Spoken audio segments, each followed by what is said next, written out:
Hello, everyone, and welcome to another episode of Selling Greenville, your favorite real estate podcast here in Greenville, South Carolina. I'm your host, as always, Stan McCune, realtor right here in Greenville, South Carolina. And you can find all of my contact information in the show notes if you need to reach out to me for any of your local real estate needs.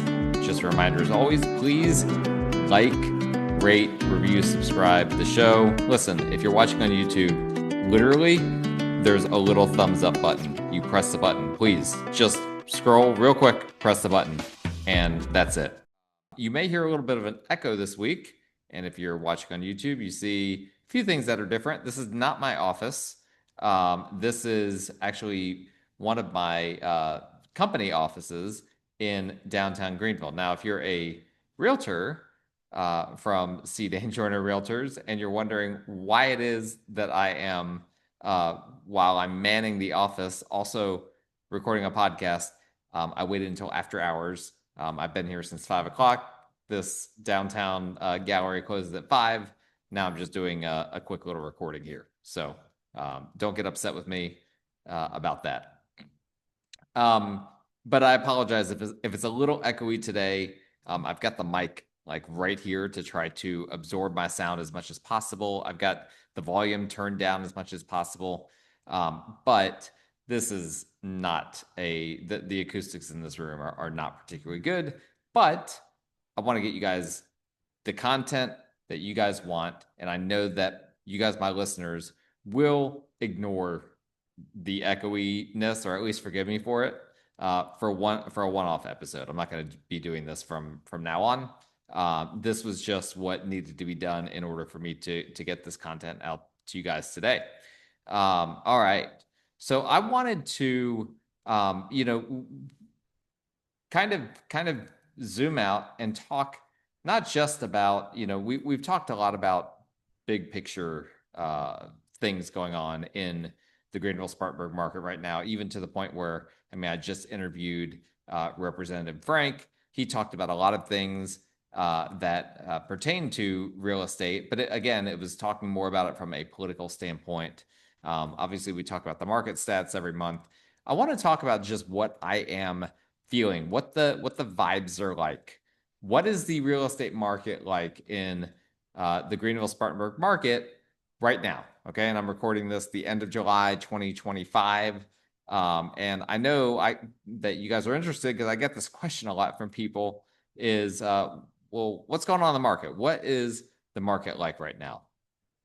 And so I've just got a few points here that I want to chat with you guys about to kind of paint the picture for the Greenville market. I'm going to start with this. For the 5th straight year, mortgage rates are a big part of the story. And right now, I would argue that they really are the story, okay? Not just a big part of it, they really are the story. Now, from 2020 to early 2022, they were a big part of the story. They weren't the only story, right? Because we kind of had a global pandemic and other things that were going on there. And that's all why mortgage rates, or at least in part why mortgage rates ended up being low during that period of time. So the low mortgage rates as a result of the pandemic, that ended up fueling this buyer craze that we had, where we had this crazy, 20% appreciation year on year, just a lot of insane things that were happening. That was from 2020 to 2022. Then increasing mortgage rates became the story, and not just a part of the story, but the story from 2022 to 2023. And then since 2024, really rates hovering in the high 6s and low 7s has been the story. And if you look at Mortgage News Daily and you look at, what rates have done basically since 2024, there was one point right around the elections last year where rates did go down to the low 6s, but otherwise it's been remarkably consistent with rates just kind of maintaining, this level right around, 6.7 to 7.2. And it's pretty much just stayed that way now, really for the past year and a half. And that stability is a good thing in a lot of ways, but it's not a good thing from the standpoint of stability with rates being double or triple in some instances what they were just a few years ago. Now, the Greenville-Spartanburg market is a real estate market that is tied inherently to affordability. People will pay $10,000 a month to live in a place like New York City. They're not going to pay that to live in Greenville, right? Greenville is unique, but it doesn't demand, it doesn't have the sort of demand, the sort of pull that people are going to just pay some insane premium to live here. People who move here and those who choose to stay here often do so with affordability of the greater Greenville market in mind. Like I know because I'm talking to these people every day. Now, that's not to say that there aren't other places where real estate is more affordable, right? But there aren't many that are more affordable than the Greenville market while also offering all that Greenville offers in terms of small town charm, big city amenities, proximity to bigger cities like Charlotte, like Atlanta, even Asheville, proximity to mountains, lakes, even oceans not that far away. So the Greenville market is inherently impacted from the standpoint, and we talk about that, the housing affordability index. If that number is below 100, it's an unaffordable market, right, for most people. And we've been below 100 for the majority of the past year and even longer. And so that's what's happening, right? That is, I had to start with mortgage rates because they are the story right now, and we just don't know when they're going to come down, right? This is a big question right now that people thought they would come down further than they have up to this point, but there's been so much uncertainty in the markets as the markets have tried to kind of parse what the president's going to do in terms of tariffs, in terms of the different wars and whatnot. I think markets have finally kind of reached a point where they feel like, okay, Trump, and Congress, they're not going to completely derail, the entire economy right now. They haven't up to this point. What's there to say that they will, in the second half of this year? And so markets have stabilized. But with that, there's not a lot of optimism right now that inflation is going to come down. In fact, right before I recorded this, some data came out that expectations for inflation are now higher than they were a few months ago. So people are expecting prices to be higher, and that impacts a lot of consumer behavior at the end of the day. And long story short, everyone is just kind of waiting and seeing, and we're not guaranteed that mortgage rates are going to come down this year or even next year. And so that is really a drag on the market here. Now, a question I get from a lot of people is it a buyer's market or is it a seller's market? And I finally, a few months ago, figured out how I'm going to answer this whenever someone asks me. And my answer is that it is a nobody market. Okay.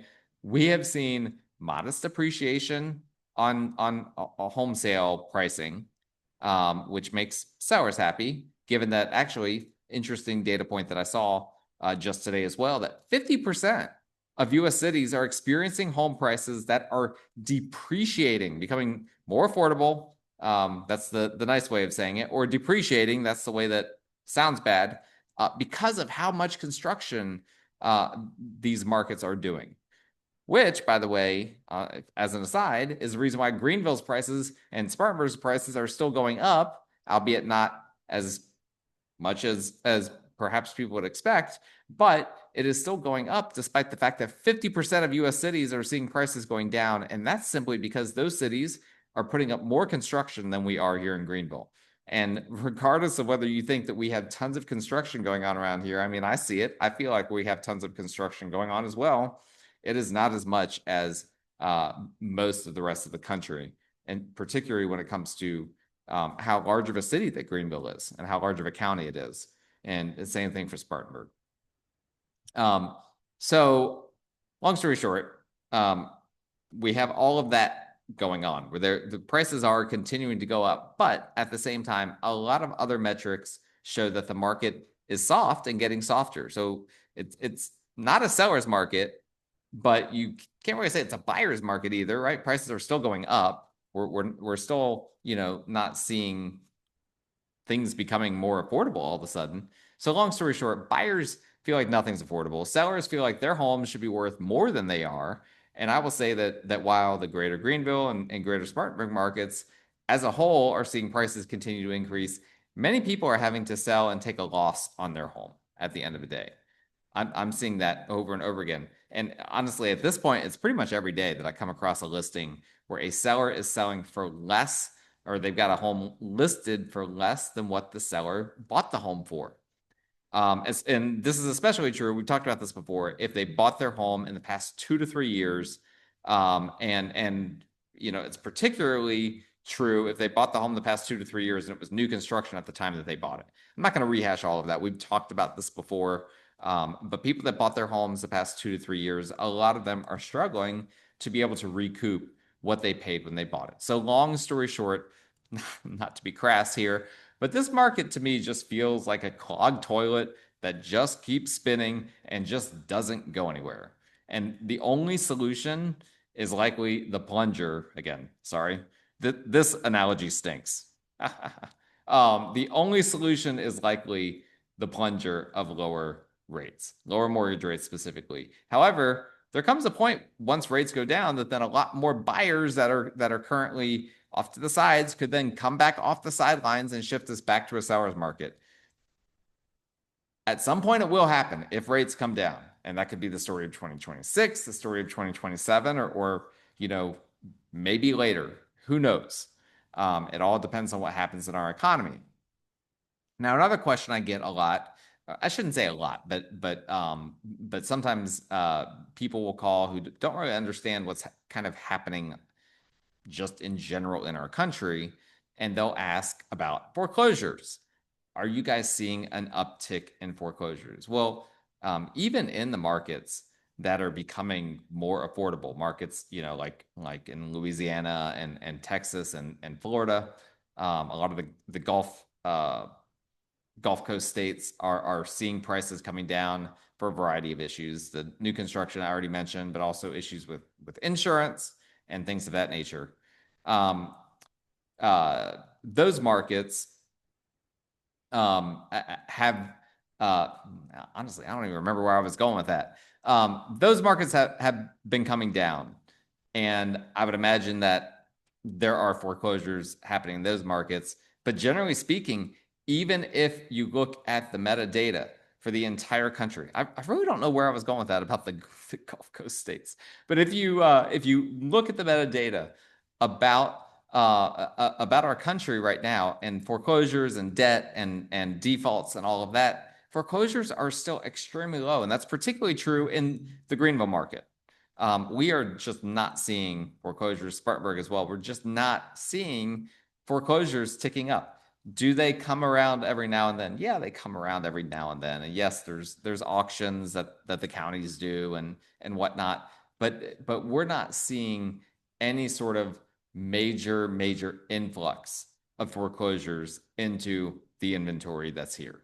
And so I need to clarify something I said earlier, which is that sellers are having to sell for less than what they bought for. Well, just because sellers are having to, in some instances, sell for less than what they bought for, it doesn't mean we're seeing a spike in foreclosures, right? That's the thing. That's where people get confused, because it's like, well, anytime that sellers have ever been underwater on the price of their home, they're underwater on their mortgage. But that's not the case anymore, okay? Because so many sellers put large down payments, right? Or made double payments, or made honestly good financial decisions in a lot of ways. So there's a lot of equity, even for a lot of these sellers that have found themselves where, well, the home is worth less than we paid for it, which is a very lousy thing.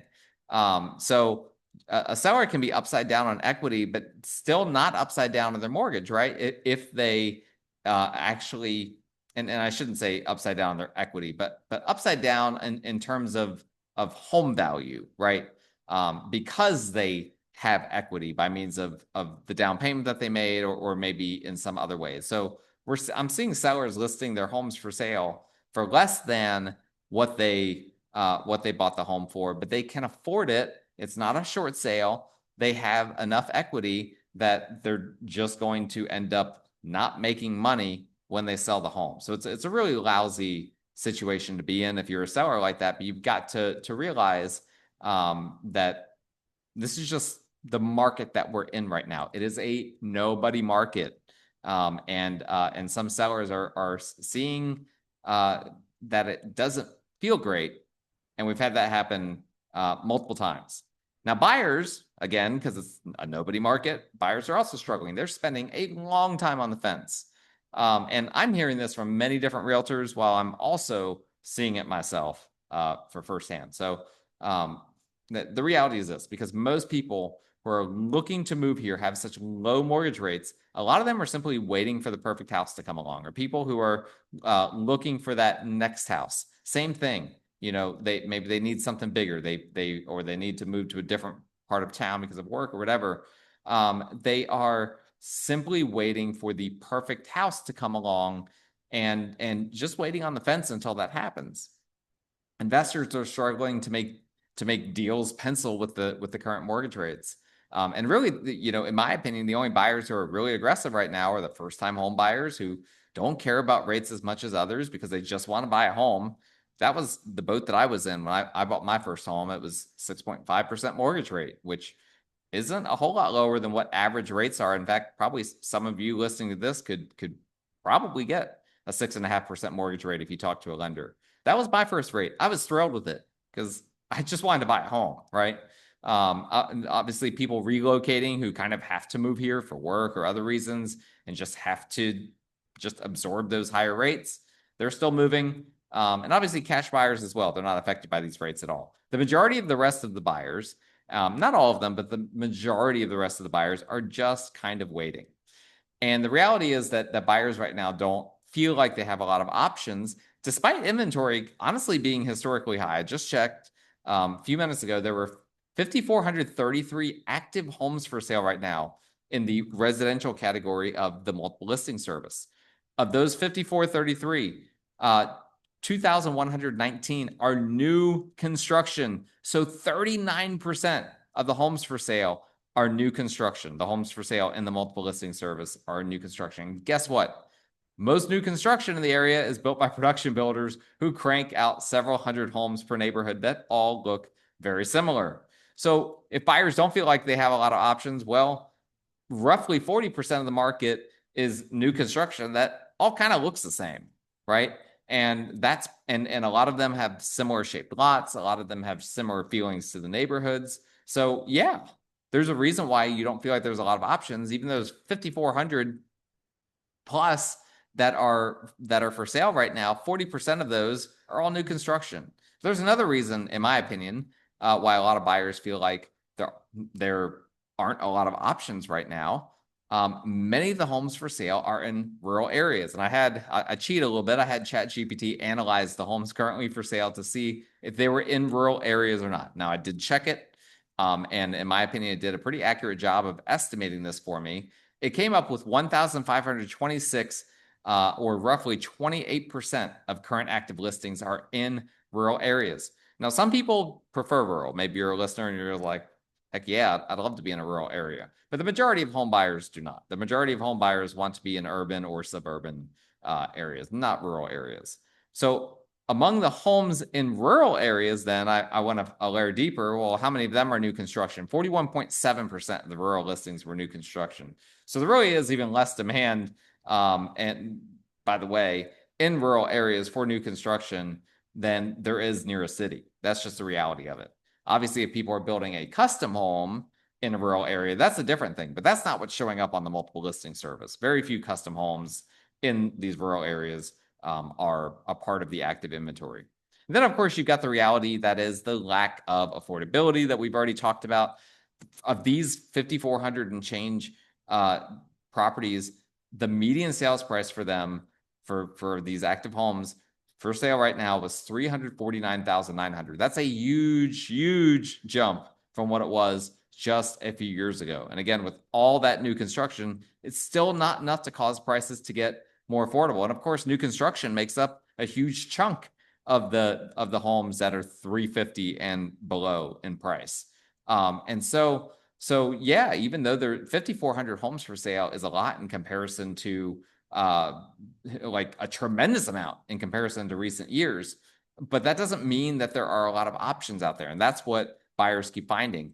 And for the multiple listing service to have that many new homes in the active inventory is also a bit of an outlier. Now, I don't have the historical data, but I know during COVID, builders weren't putting a lot of homes in the multiple listing service because they didn't have to. They could just post it on their website, put signs on the road. People were coming in and buying. Now they're getting more aggressive with their marketing, putting a lot of homes in the MLS. But it's now we have to kind of parse out, what is it even going on in the multiple listing service, and what kind of options do buyers have? And their options are pretty limited. A lot of new construction, a good chunk of rural, a lot of buyers are just not going to be interested in that. Now, sellers have come to grips with the fact that they need to price homes correctly, but they're expecting to get seller-friendly terms. So, we just talked about the fact that I'm seeing a lot of sellers that are pricing homes that they have it listed for less than what they've bought it for. That's good. That is a good development. That was not the case in 2024. Sellers were really struggling coming to grips with the change of the market. They're finally getting over this. So we're finally moving past that, but now sellers are struggling with the fact that, okay, well, I know I'm not going to get as much as I hope to get for this house, but I expect someone to come in with an offer that has very few contingencies and is otherwise very seller friendly. The reality is that it's not a seller's market. As I've already said, sellers simply don't have that sort of power right now to dictate to the buyer what sort of terms that the buyer can make. The seller, I'm not saying the seller just needs to accept whatever the terms that the buyer offers, right? You could still counter, but you've got to be realistic. So even though sellers have finally figured out that the market isn't appreciating anymore by 5%, 10%, whatever, throughout whatever number per year, it's not appreciating by that number anymore. They still haven't come to grips with the fact that the market is still much, much softer than it was even pre-pandemic.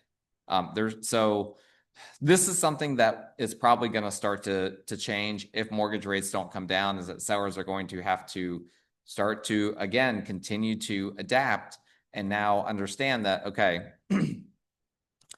I'm not going to get as much money as I thought I was going to get at first. And I also need to be prepared to accept an offer that gives the buyers a lot of contingencies, that gives the buyers a lot of leeway, that gives the buyers a lot of outs. That is the norm right now, more often than not. And that leads me to my last point of the episode, which is that the struggle over home sale contingencies specifically is real. Now, home sale contingency, in case you don't know, that's when you need to sell your home in order to buy the next one, okay?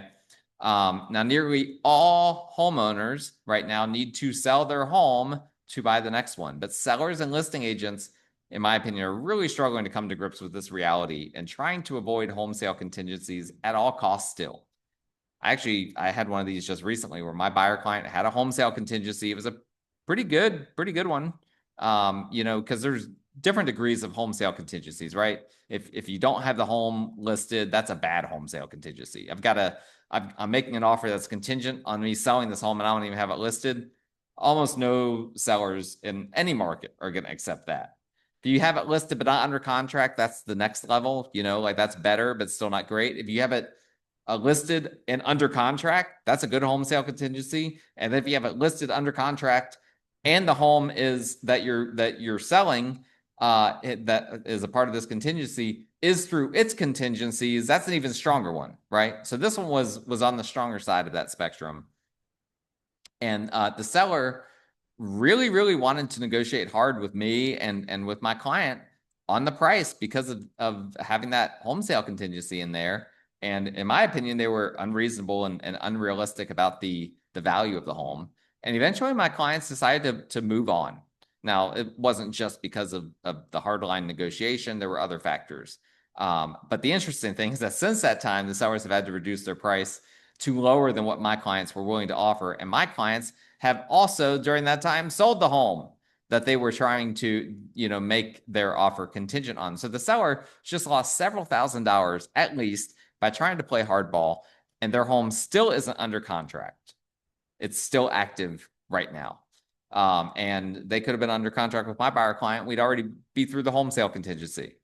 And as a side note, also when negotiating, the listing agent tried to justify the list price to me and the back and forth on the negotiation, which good for that listing agent. But I showed that person unequivocally that the listing was overpriced, and they disagreed with me. And in the disagreement, they showed me that they don't know how to price a listing. So yeah, anyway, if you don't know how to price a listing, okay, the best thing is to admit that first, right? That's a hard thing to admit as a realtor. But hey, join my team, the Morgan Group. I will help you understand how to price a home correctly. That's something that I feel like I'm particularly good at. And that's something that I have to do when I'm flipping houses, right? Which is something I do on the side. I might flip, 2, 3, 4, 5 homes a year.